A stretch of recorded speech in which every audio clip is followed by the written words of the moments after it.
Have you noticed? Across Africa, a transformation is unfolding. New roads, towering bridges, railways that slice across the savannah, airports gleaming with glass and steel, power plants lighting up cities that once went dark after sunset. It feels like a new era, a modern Africa rising.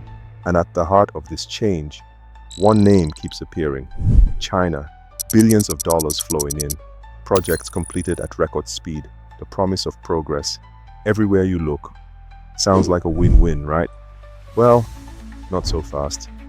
Behind this glittering story of growth lies a question, a big one. Is Africa building its future or digging a financial hole it may never climb out of?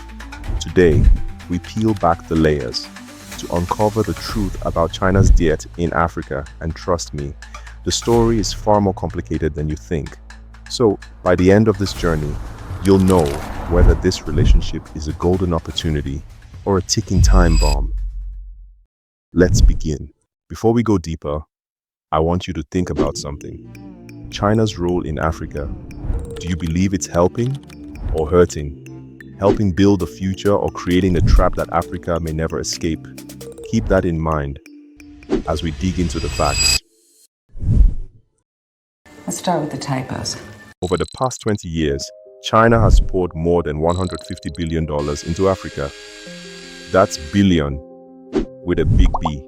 This money isn't scattered randomly. It's funding some of the continent's most ambitious infrastructure projects. Railways in Kenya, ports in Nigeria, highways in Ethiopia, power stations in Angola. The scale is breathtaking. And make no mistake, this is not an accident. It's part of something much bigger. China's Belt and Road Initiative. The Belt and Road Initiative, known simply as BRI, is China's grand vision. A plan to link the world through trade and infrastructure. Ports, railways, pipelines, digital networks, all roads, in some way, leading back to Beijing. But why is China investing so heavily? The answer is twofold. First, resources. Africa is rich. Oil, copper, cobalt, the raw materials that fuel China's factories and power its economy. Second, strategic influence.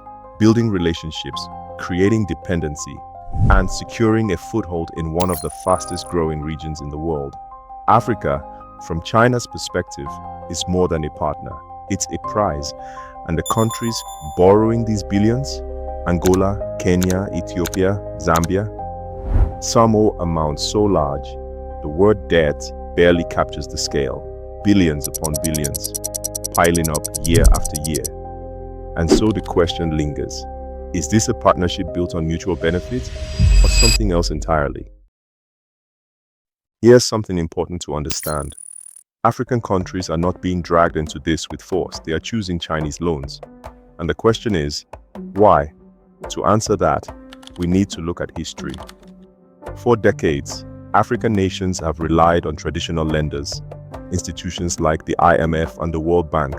And those loans, they come with strings attached.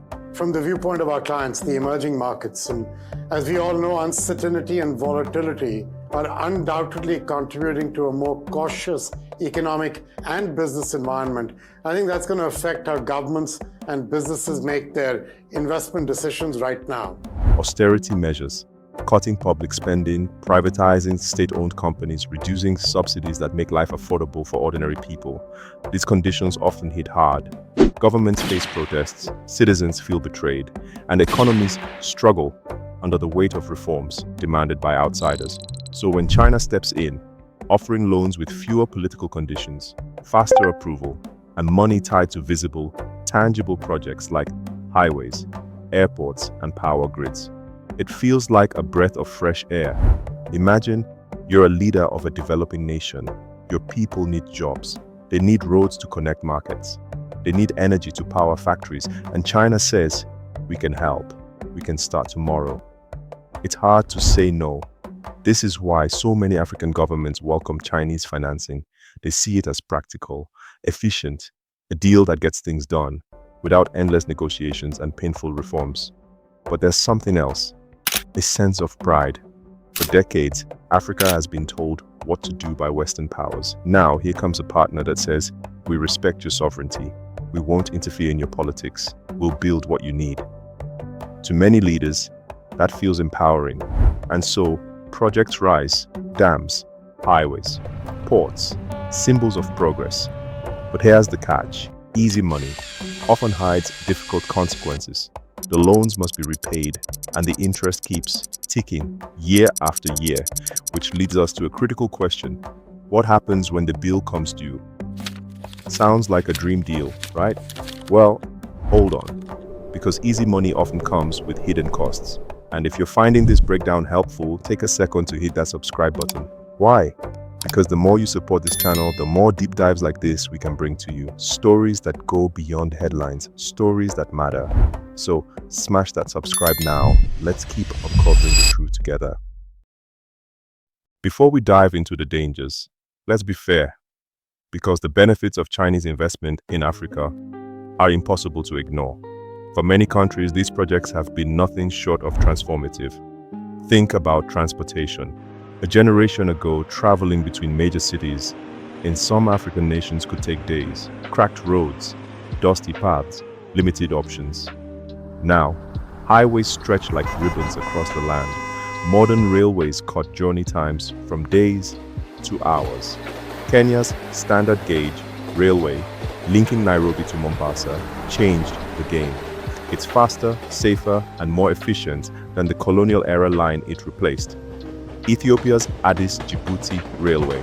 It's opened a vital trade corridor connecting a landlocked nation to the sea, fueling commerce like never before. And it doesn't stop there. Power plants built with Chinese financing have brought electricity to millions of homes.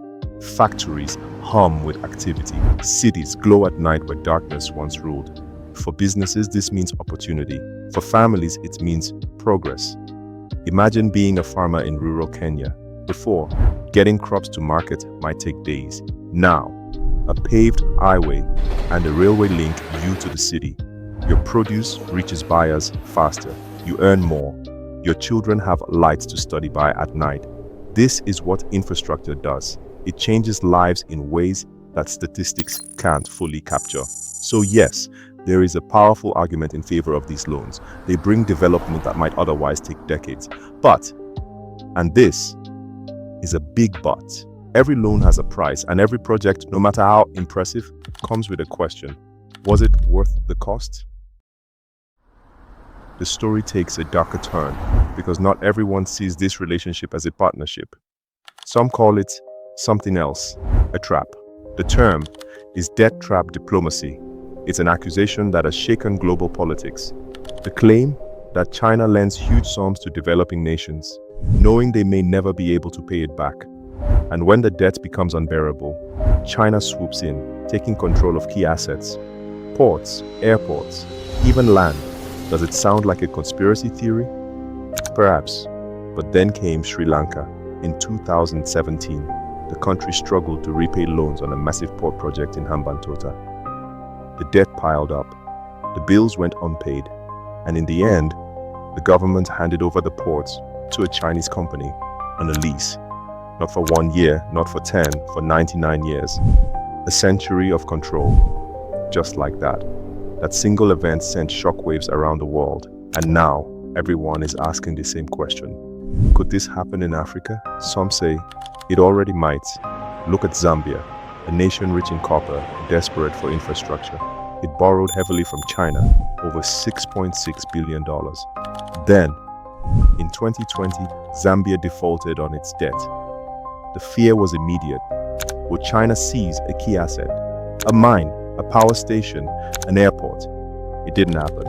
But the suspicion lingers. Because the terms of many Chinese loans are shrouded in secrecy, few know the full details, and that fuels speculation.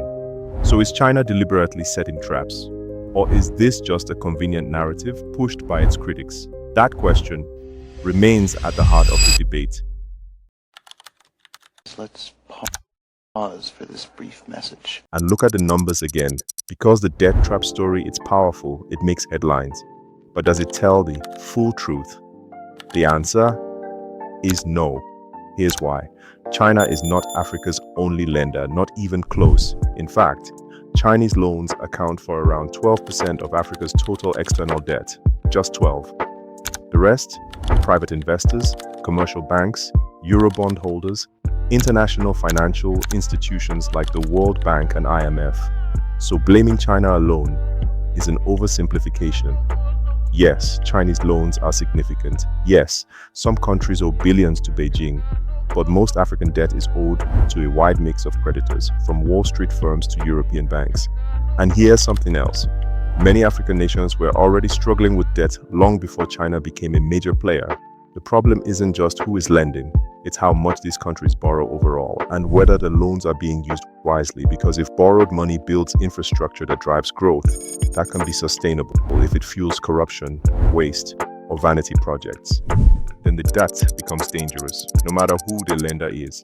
So perhaps the real question isn't, is China trapping Africa, but rather, is Africa borrowing smart? And that is a debate African leaders themselves are wrestling with right now. Here's where the story takes another turn into territory that is rarely discussed in public. The terms, the fine print, the details hidden deep inside those loan agreements. Unlike Western loans, which are often published for transparency, many Chinese contracts remain confidential. Few outside government circles have ever seen them, and that secrecy raises questions. What exactly do they contain? What promises were made, and what happens if a country cannot pay? Some reports suggest a controversial clause, resource-backed repayment. Here's what that means. Instead of paying China back in cash, some countries agree to pay with resources. Oil, copper, minerals. Take Angola, for example, one of China's biggest borrowers. When oil prices collapsed, Angola couldn't pay its loans in dollars. So, it paid in crude oil. Shipments sent directly to China. Debt converted into barrels. To some, that seems practical.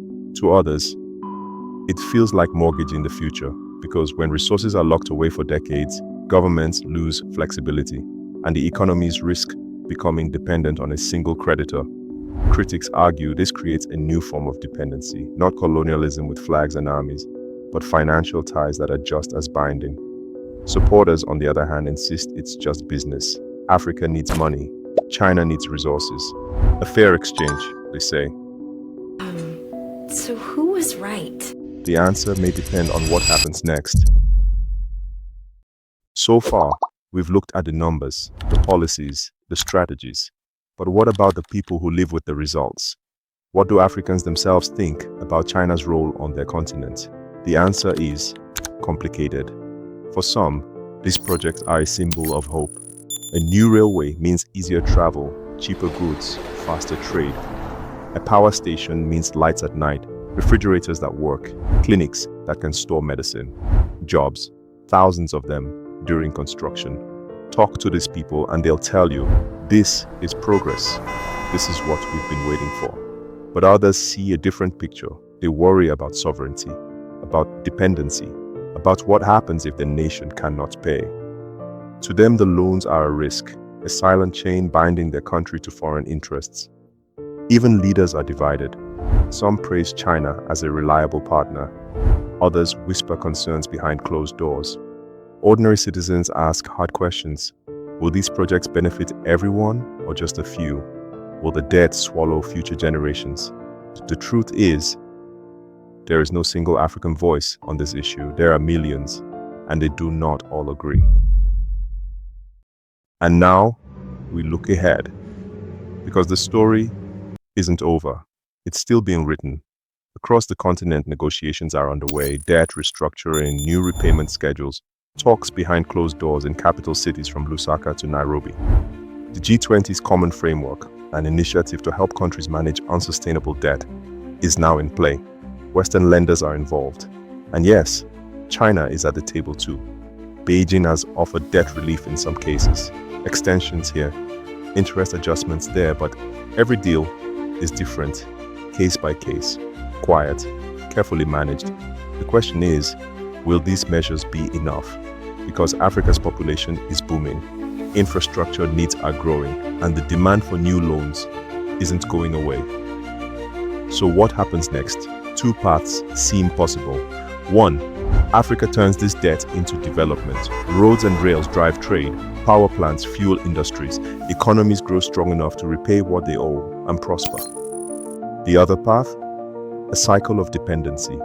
Debt mounting faster than growth, projects that fail to deliver returns, nations burdened for decades. Which path will Africa take? Which role will China play? The answers will shape not only a continent, but the balance of global power in the 21st century. China and Africa, a partnership unlike any other. Billions in loans, thousands of projects, dreams of progress, and fears of dependence. Is this the ladder that will lift Africa to prosperity?